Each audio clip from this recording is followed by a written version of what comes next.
महादेव के मंदिर के बाहर हमेशा नंदी क्यों होते हैं? महादेव ने नंदी को नंदेश्वर क्यों बनाया? क्यों नंदी के कानों में अपनी मनोकामना कहने से वो पूरी हो जाती है? आज हम आपको बताएंगे महादेव की जिंदगी में नंदी के आने से लेकर नंदी के नंदेश्वर बनने तक की कहानी। ये तो सब जानते हैं कि नंदी महादेव का परम भक्त और परम प्रिय रहा है। पौराणिक कथा और शिव पुराण के मुताबिक एक मुनि हुआ करते थे, श्रीलाद मुनि। उन्होंने ब्रह्मचर्य का पालन करते हुए जप में जाने का फैसला लिया था, लेकिन श्रीलाद मुनि के इस फैसले से उनके पिता दुखी हो गए थे। उनको वंश के समाप्त होने का डर सताता था। उन्होंने श्रीलाद को वंश आगे बढ़ाने के लिए कहा, लेकिन श्रीलाद ने मना कर दिया। इसीलिए श्रीलाद ने भगवान शिव की कठोर तपस्या की और एक ऐसे पुत्र की कामना की जो जन्म और मृत्यु के बंधन से मुक्त हो, यानी बिल्कुल महादेव के जैसे, जिनका ना जन्म हुआ हो और ना ही मृत्यु हो।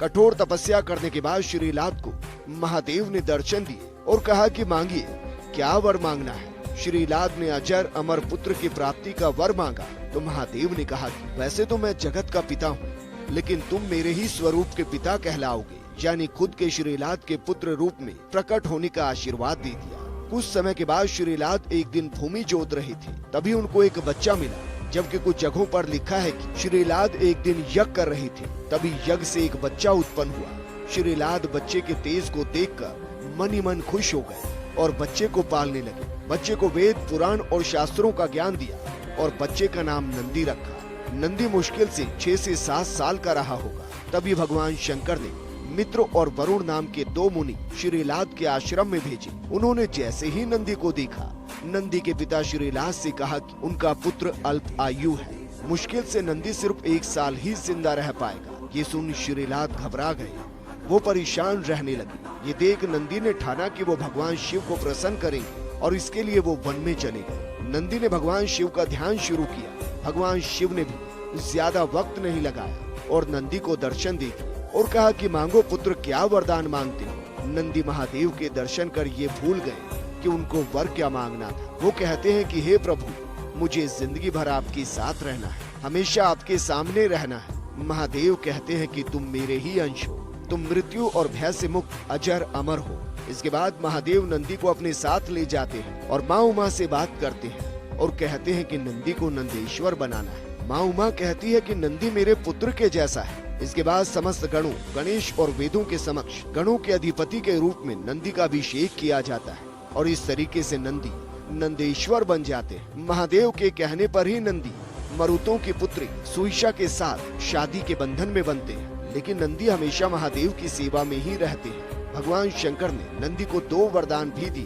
पहला वरदान कि जहाँ भी उनका निवास होगा वहाँ नंदी जरूर विराजमान होगी, और ये भी वरदान दिया कि जो भी नंदी के कानों में अपनी मनोकामना बताएगा वो सीधे भगवान शिव तक पहुँचेगी, क्योंकि महादेव ध्यान में लीन रहते हैं और नंदी उनकी सुरक्षा में। ऐसे में माना जाता है कि जो भी नंदी के कानों में कहा जाता है वो नंदी के जरिए सीधे महादेव तक पहुंचता है, और महादेव नंदी की बात को कभी अनसुना नहीं करते। लेकिन अब हम आपको बताते हैं कि नंदी के कानों में अपनी मनोकामना कहने के दौरान आपको किन किन बातों का ध्यान रखना चाहिए। इस बात का ध्यान रखें कि आपकी कही हुई बात कोई और ना सुने। अपनी बात इतनी धीमे से कहें कि आपके पास खड़े व्यक्ति को भी उस बात का पता ना लगे। नंदी के कान में अपनी बात कहते समय अपने होठों को अपने दोनों हाथों से ढक ले, ताकि कोई अन्य व्यक्ति उस बात को कहते हुए आपको ना देखे। नंदी के कान में कभी भी किसी दूसरे की बुराई, दूसरे व्यक्ति का बुरा करने की बात ना कहे, नहीं तो शिवजी के क्रोध का भागी बनना पड़ेगा। नंदी के कान में अपनी मनोकामना कहने से पूर्व नंदी का पूजन करें। मनोकामना कहने के बाद